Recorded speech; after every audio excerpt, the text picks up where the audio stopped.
Imagine waking up to your walls cracking. Not from age, not from weather, but because the earth beneath your feet is rising 2.5 centimeters every single month. This is the reality for over 500,000 people living in Pisciarelli, Naples, right now. And the ground isn't the only thing heating up. Deep beneath the Solfatara crater, fumaroles are reaching temperatures that haven't been seen in decades. 173 degrees Celsius, that's hot enough to boil water instantly.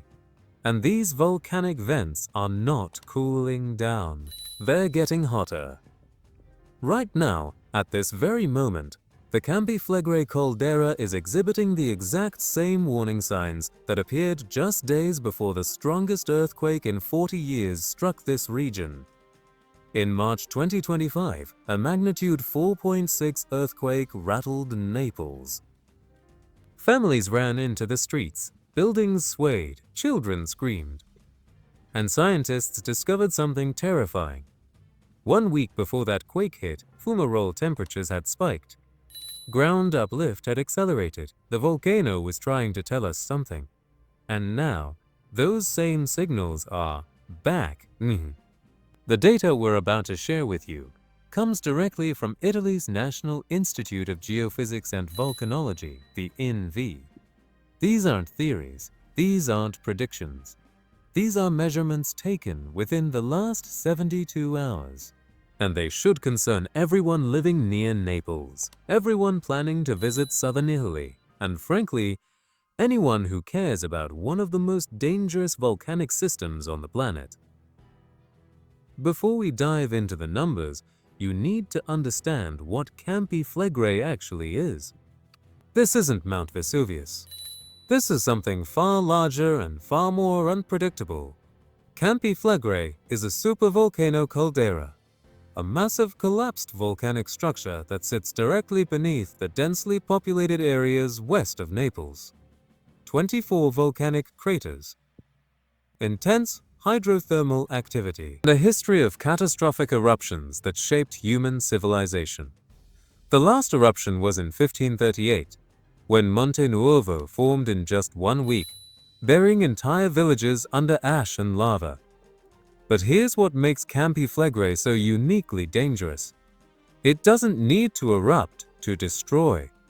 The phenomenon called bradisism, the slow rising and falling of the ground, can trigger devastating earthquakes even without magma reaching the surface.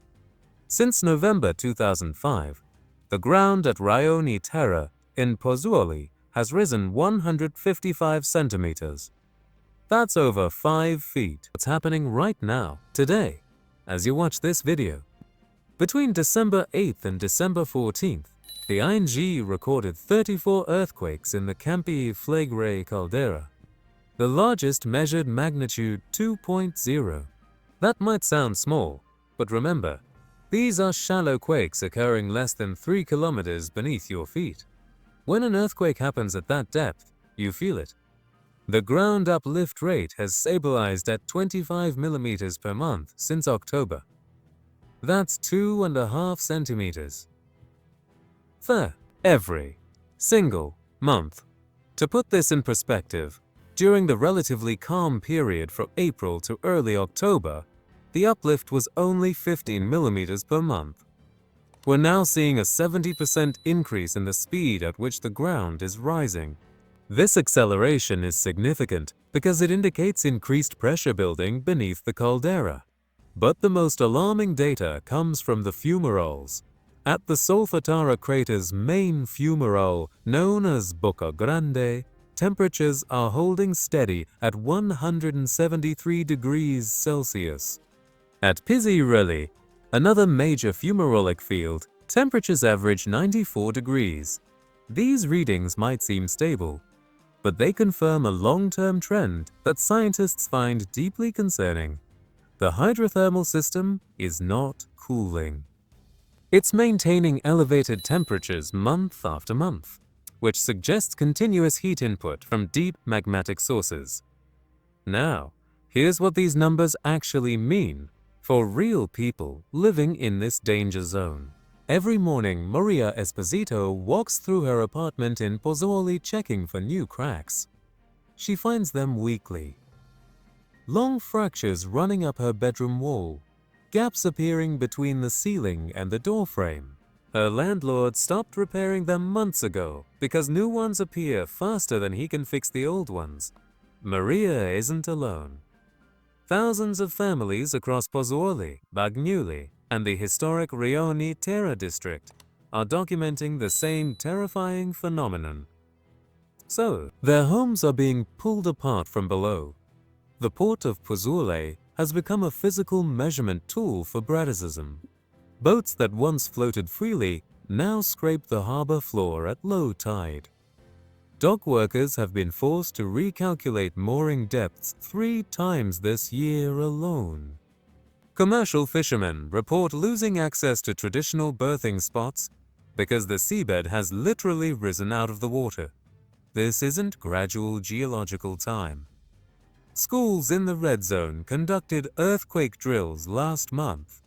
But here's the problem nobody wants to discuss. Where exactly are 500,000 people supposed to evacuate to?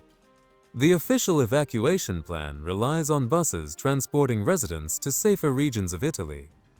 But during the March earthquake, traffic jams formed within minutes. Panicked drivers abandoned vehicles in the middle of roads. So what's actually causing this? Why is the ground rising? Scientists have identified a complex system of magma, gas, and superheated fluids moving through fractured rock 3 to 5 kilometers beneath the surface. Think of the caldera as a pressure cooker.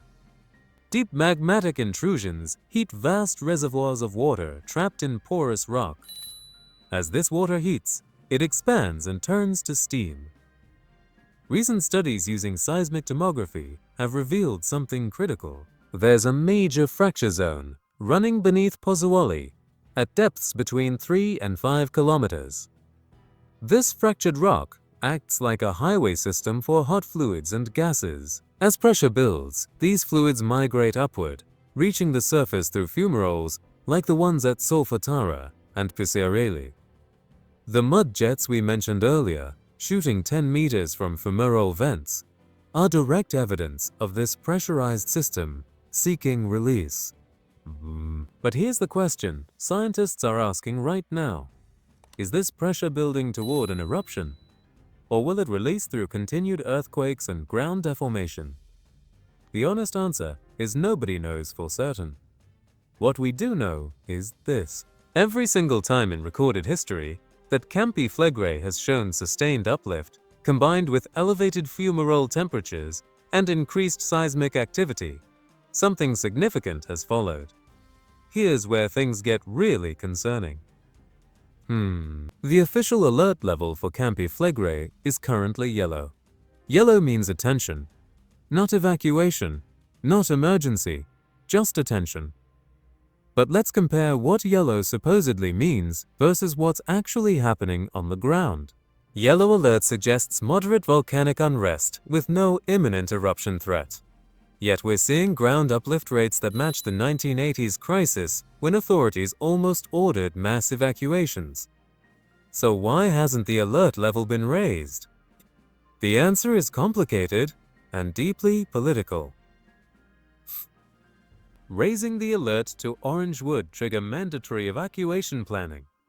It would devastate the local economy. Tourism would collapse. Property values would crater. Insurance companies would flee. Politicians face enormous pressure to maintain calm, even as scientists present increasingly worrying data. The March 2025 earthquake exposed critical flaws in the emergency response system. Evacuation drills that looked organized on paper turned into chaos during the actual event. Communication networks failed. Emergency shelters reached capacity within hours. Families with elderly relatives or disabled members found themselves trapped with nowhere to go. And this was just a 4.6 magnitude earthquake, not an actual eruption. Let me take you back to 1538. Monte Nuovo erupted with almost no warning. Within 1 week, a new mountain rose from flat ground. Ash buried the nearby village of Tripergal completely. Second, if earthquake frequency jumps above 50 events per week with magnitudes consistently above 2.5, that would indicate the fracture network is expanding rapidly. We're not there yet, but we're seeing steady progression in that direction. Third, and perhaps most critical, if fumarole temperatures spike suddenly by 10 degrees or more within a 72-hour period, that could signal fresh magma moving closer to the surface. Fourth, watch for changes in gas composition. When the ratio of carbon dioxide to sulfur dioxide shifts dramatically, it often means deeper magmatic gases are reaching the surface. The INGV monitors this continuously, but they don't always release this data to the public immediately. Fifth, any sudden drop in seismic activity after a period of intense earthquakes. This sounds counterintuitive, but seismic silence can be more dangerous than earthquakes. If you live in the Campi Flegrei danger zone, or you're planning to visit Naples soon, here's what you need to do immediately.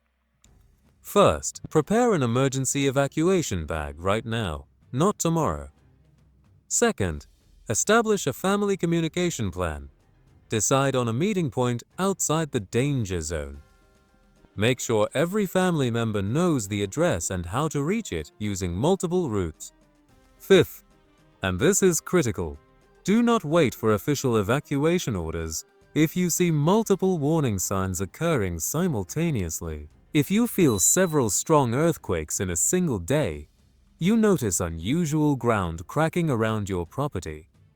If local animals start, the reality we're facing at Campi Flegrei is unprecedented in modern history. We have 500,000 people living directly on top of an active volcanic system that is clearly building pressure.